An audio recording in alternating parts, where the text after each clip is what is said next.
বিসমিল্লাহির রহমানির রহিম। ৭ নং মুসল্লি ইউনিয়ন কর্তৃক আয়োজিত নির্বাচনোত্তর আলোচনা সভায় উপস্থিত রয়েছেন আমার শ্রদ্ধাভাজন বড় ভাই নান্দাইল উপজেলা বিএনপির সংগ্রামী যুগ্ম আহ্বায়ক আনোয়ার হোসেন মাস্টার সাহেব।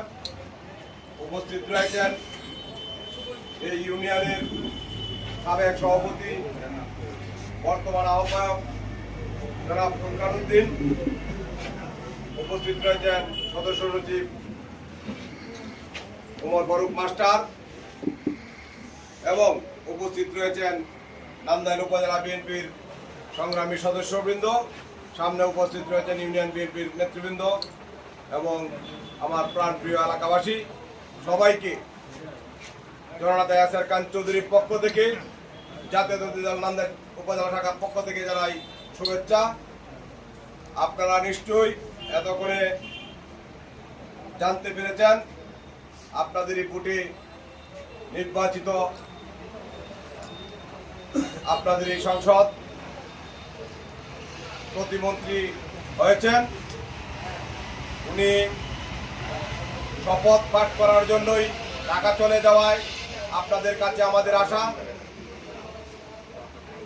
উনি ওনার অন্তঃস্থল থেকে জাতীয়তাবাদী দলের তরফ থেকে আপনাদেরকে শুভেচ্ছা জ্ঞাপন করেছে। আপনারা এই গত নির্বাচনে যার অবস্থান থেকে প্রচুর কাম করেছেন বিধায় আমরা নির্বাচিত হতে পেরেছি। এই জন্য জাতীয়তাবাদী দল নান্দাইল উপজেলা শাখার পক্ষ থেকে, আমার ব্যক্তিগত পক্ষ থেকে আপনাদেরকে জানাই রক্তিম শুভেচ্ছা।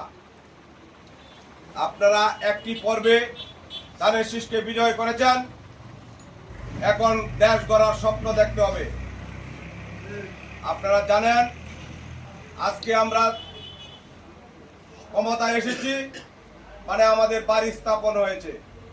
আপনারা বুঝেন, যদি কোনো বাড়িতে কোনো মেহমান যায়, মেহমান কোনো অন্যায় করলেও কিন্তু আমরা হাসি মুখে একটা বরণ করে নেই, আচ্ছা ঠিক আছে, কথা কি ঠিক আছে ভাই?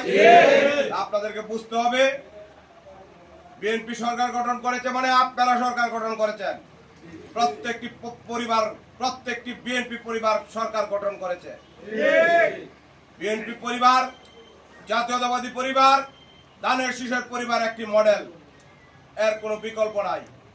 কাজেই ভাইয়ের আমার, আগামী দিনে এই দেশকে সমৃদ্ধশালী উন্নয়নমূলক রাষ্ট্র পরিণত করার জন্য আপনারা যে যার অবস্থান থেকে যেমনি করে আমাদেরকে ভোট দিয়েছেন এমনি দেশ গড়ার কাজে লেগে যাবেন।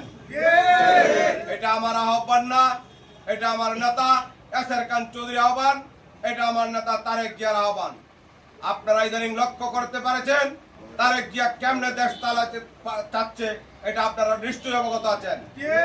আপনারা দেখেছেন ছোটখাটো দলের প্রধানদের বাড়ি ঘরে তারেক জিয়া নিজে গেছে। এইরকম মডেল এই বাংলার জীবনে ৭১ সালের পরে মডেল তারেক জিয়ার মতো লোক ছোটখাটো দলের নেতৃবৃন্দের বাড়িতে গিয়েছেন।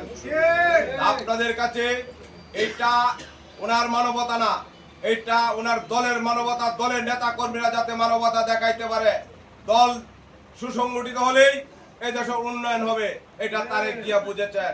সুতরাং আমাদেরকে বুঝতে হবে অন্যায় কিছু করব না। আমাদের দল ক্ষমতা আসছে মানে আমরা ক্ষমতার বাড়ির মালিক। মেহমান আসলে এইভাবেই তাদেরকে বরণ করে নিতে হবে। কাজেই নির্বাচনে আপনারা যেমনি স্বতঃস্ফূর্তভাবে, আমি দেখেছি কাউকে টেনে নিতে হচ্ছে না, যার জির অবস্থান থেকে ভোট চেয়েছেন। কেন চেয়েছেন? এই দেশের গণতন্ত্র ফিরিয়ে আনার জন্য, এই দেশের মানুষের ভোটাধিকার ফিরিয়ে আনার জন্য। এমনি করে আরেকটি কাজ রয়েছে, দেশ গড়ার কাজ। আমি আপনাদের কাছে উদারত আহ্বান জানাবো, দেশ গড়ার কাজে যদি আপনারা বাধা বিঘ্ন সৃষ্টি হন, এই ইউনিয়নের নেতৃবৃন্দ রয়েছেন, তাদের শরণাপন্ন হবেন। যদি তারা যদি সমাধান না দিতে পারে, তাদের মাধ্যমে আমাদের কাছে আসবেন। সদুপরি নেতা, এখন নেতা মন্ত্রী